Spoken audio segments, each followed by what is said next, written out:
Good morning, children. Children, we will continue with the same chapter, that is democracy. In this chapter, I would like to tell you who makes laws for us or for our country.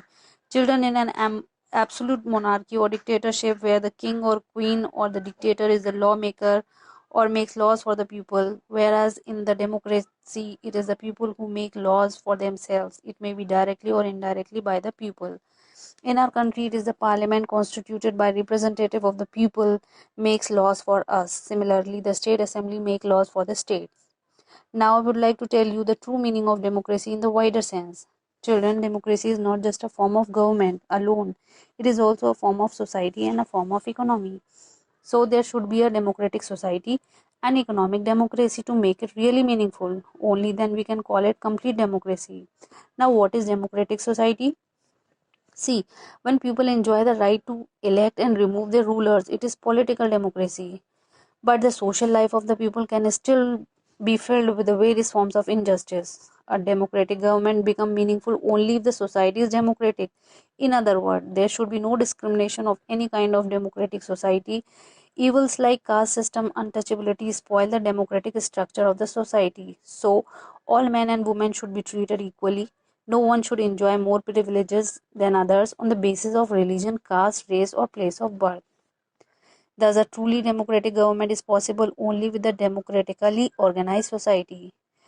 Second one is economic democracy. In economic democracy, all the members of the society should have equal economic opportunities. All should be free and self-reliant in matters of earning their livelihood. It doesn't mean that all should earn the same amount or should live in the same type of house, or that qualification should not be of any consideration for getting employment. It only means that all should have equal opportunity to be employed or to set up their own business. Economic democracy is also means absence of exploitation, like workers should not be exploited by owners and peasants should not be exploited by landlords. Equal wages should be given for equal work. No distinction should be made between men and women. There can be no economic democracy if there is no fair distribution of wealth in the society. If wealth is concentrated in the hands of a few, there can be no economic justice. Children democracy is based on two important principles, that is liberty and equality.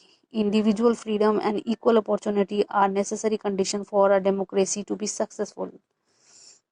Thus, a democratic government will be meaningful only if the citizens are socially equal and economically free. This is all about the chapter. We will meet in the next class. Till then, stay